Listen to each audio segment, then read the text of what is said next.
Dans le jargon musical, on entend souvent parler de secondes, de quartes ou de sixtes par exemple. Eh bien, ce sont des intervalles. Quels sont les différents types d'intervalles? Comment est-ce qu'on les détermine et surtout à quoi servent-ils? Salut chers étudiants de IPM, c'est avec beaucoup de joie et de bonheur que je vous retrouve pour notre toute première leçon de la saison 2 qui portera bien sûr sur les intervalles. J'espère que vous êtes bien installés. On y va, à tout de suite.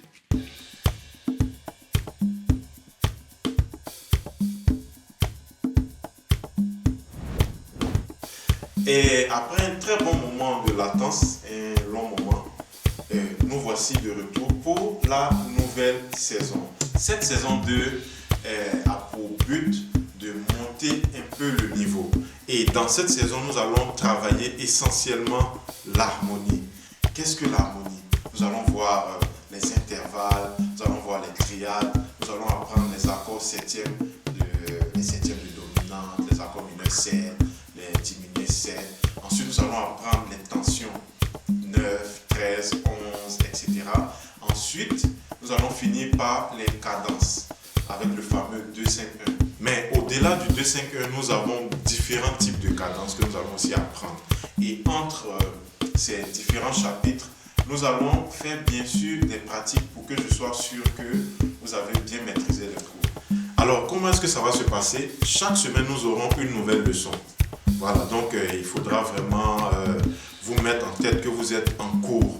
Voilà, parce que je serai là pour suivre votre travail, vous m'enverrez vos exercices et tout, je vous suivrai à distance. Et aussi, n'oubliez pas de partager. N'oubliez pas de partager avec les personnes qui sont autour de vous. Beaucoup de personnes aiment le piano, donc partagez les cours. Pour tous ceux qui veulent un coaching personnel, je me ferai le plaisir de vous suivre particulièrement.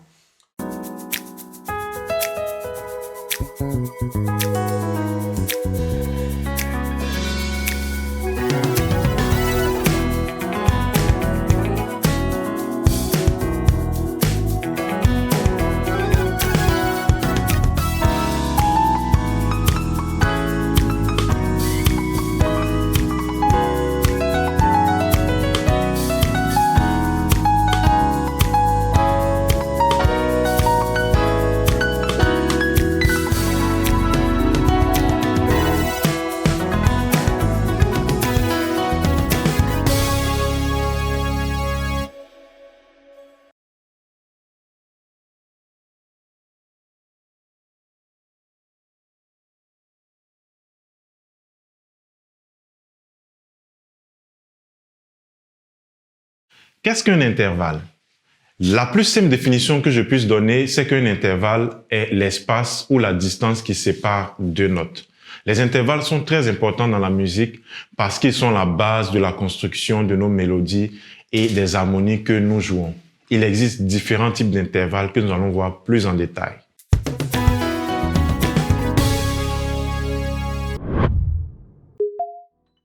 Le premier intervalle, c'est l'intervalle majeur.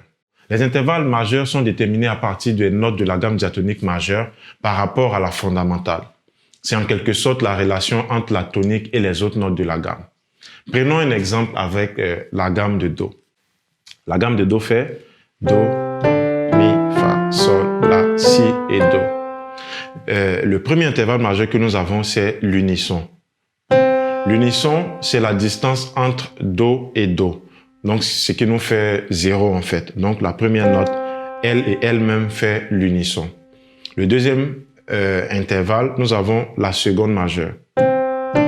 Donc, il y a la relation entre Do et Ré, qui sont séparés de un ton. Ok, donc on a la seconde majeure. Le troisième, c'est la tierce majeure, Do à Mi. Donc, la distance entre Do à Mi, c'est de 2 tons. Voilà. Donc, de Do à Mi, on a une tierce majeure. Ensuite, on a la quarte juste.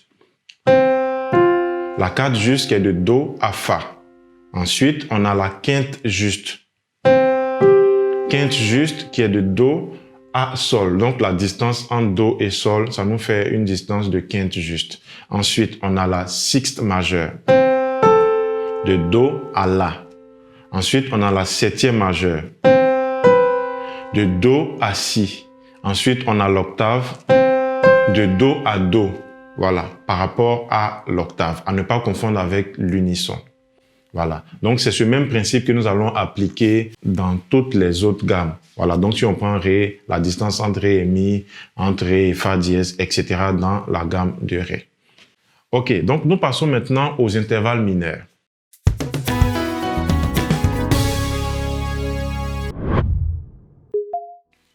Alors, lorsqu'un intervalle majeur est réduit d'un demi-ton, soit en augmentant la note du dessous ou en diminuant la note du dessus, on obtient un intervalle mineur. Alors, exemple toujours en Do. Prenons par exemple l'intervalle de seconde majeure. Donc, on a Do et Ré. On a dit dans la définition que soit on augmente la note du dessous d'un demi-ton. La note du dessous ici, c'est Do. Donc, je l'augmente d'un demi-ton. Donc, ça me fait Do dièse à Ré. Voilà. Qui est un intervalle de seconde mineure, ou en diminuant, par exemple, la note du dessous, donc le Ré, qui est diminué d'un demi-ton qui me donne Ré bémol. Donc, Do, Ré bémol, on a un intervalle de seconde mineure. Donc, je pense qu'on a bien compris la définition. Donc, pour les autres, je vais aller plus vite. OK, donc, on a aussi l'intervalle de tierce mineure. Donc, on a l'intervalle de tierce majeure, on le réduit d'un demi-ton. Donc, ça nous donne un intervalle de tierce mineure. Ensuite, on a un intervalle de sixte mineure. On a la sixte normale, donc Do à La. Si on diminue le La d'un demi-ton, donc on obtient un intervalle de sixte mineure. Ensuite, on a aussi l'intervalle de septième mineure. Donc, de Do à Si, on a normalement une septième majeure. Mais si on la diminue d'un demi-ton, donc Do à Si bémol, on a un intervalle de septième mineur.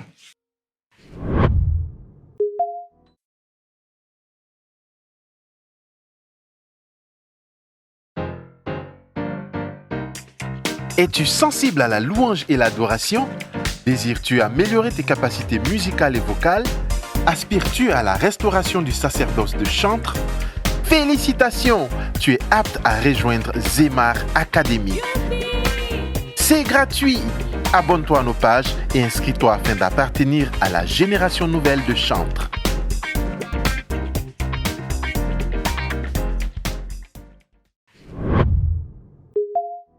Après les intervalles mineurs, nous passons maintenant aux intervalles de triton.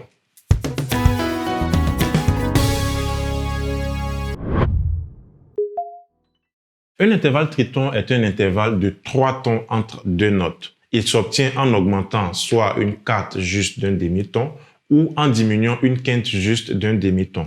Je fais l'exemple. Donc, augmentant une quarte juste d'un demi-ton, notre quarte juste ici, c'est Do à Fa. Donc, si on l'augmente d'un demi-ton, on obtient Do, Fa dièse. Donc, c'est notre intervalle de triton. Do, Fa dièse. Ou encore en diminuant l'intervalle de quinte juste d'un demi-ton. Donc, de Do à Sol, on a notre quinte juste, on la diminue d'un demi-ton. On revient toujours à notre Do, Fa dièse, qui est notre triton. Il faut remarquer que dans une gamme diatonique, on a toujours un triton naturel qui est l'espace entre la quarte et la sensible. Par exemple, dans la gamme de Do, notre quarte c'est Fa et notre sensible c'est Si. Donc, voilà le triton naturel de la gamme diatonique de Do majeur. Il y a différents types d'intervalles encore. Il y a les intervalles diminués, etc., augmentés, que nous n'allons pas voir dans cette saison.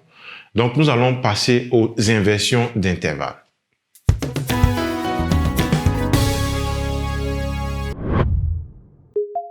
Lorsqu'on inverse un intervalle, la distance entre les deux notes varie et la sonorité aussi. Ainsi, les intervalles majeurs deviennent mineurs. Donc, si on avait un intervalle majeur, lorsqu'on l'inverse, il devient mineur. Exemple, l'intervalle de tierce majeure, Do à Mi. Lorsqu'on l'inverse, ça devient Mi à Do. On remarque naturellement que l'écart est plus grand entre Do et Mi et Do. Et quand on fait notre calcul, on se rend compte que de Mi à Do, on obtient un intervalle de sixte mineur. Donc, l'intervalle de tierce majeure devient un intervalle de sixte mineur. Les intervalles mineurs deviennent majeurs lorsqu'on les inverse. Voilà. Donc, exemple, notre intervalle de seconde mineure Do à Ré bémol, lorsqu'on l'inverse, ça nous donne Ré bémol à Do. Donc, ce qui nous donne un intervalle de septième majeur. Les intervalles justes restent justes. Voilà. Exemple, l'intervalle de quinte juste de Do à Sol, lorsqu'on l'inverse, ça nous donne Sol à Do et ça nous donne un intervalle de 4 juste. Voilà. Et enfin, les intervalles de triton restent des intervalles de triton. C'est l'un des seuls intervalles qui se conserve parfaitement. Exemple, notre intervalle de triton de Do à Fa dièse, lorsqu'on l'inverse, ça nous fait Fa dièse à Do. Il reste un triton. Voilà, donc les intervalles de triton, lorsqu'on les inverse, il reste toujours des intervalles de triton. J'espère que nous avons bien compris cette partie d'inversion d'intervalles.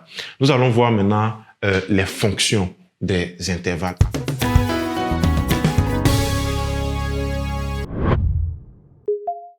Chaque intervalle a une fonction que nous n'allons pas développer ici, mais nous allons seulement les énumérer. Ainsi, l'intervalle d'unisson de Do à Do est en fait la tonique. Voilà, sa fonction, c'est la tonique. L'intervalle de seconde est ce qu'on appelle la sustonique. Voilà, l'intervalle de tierce est ce qu'on appelle la médiante. Ensuite, l'intervalle de quarte qui s'appelle la sous-dominante. L'intervalle de quinte qui est appelée la dominante. L'intervalle de sixte qui est appelée la sus-dominante et la septième qui est appelée la sensible. On peut dire que ce sont des notes seules. La seule note peut être la tonique, comme l'accord peut être l'accord de tonique, comme aussi l'intervalle peut être l'intervalle de tonique, ou de tierce, ou de quarte, ou de quinte. Donc ça peut être la note, l'intervalle ou la triade de base qui sera sur cette position. Alors, j'espère que vous avez bien suivi ce cours introductif sur les intervalles. Nous allons passer maintenant à l'exercice du cours.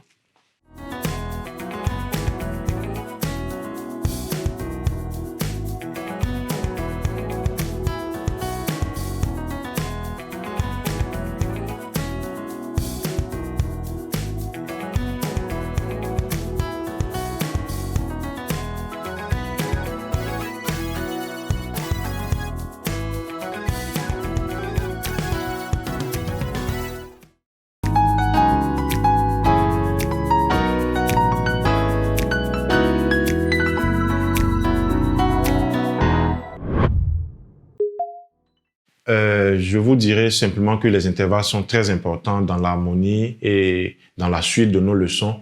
Tout ce que nous allons faire par la suite sera basé sur les intervalles.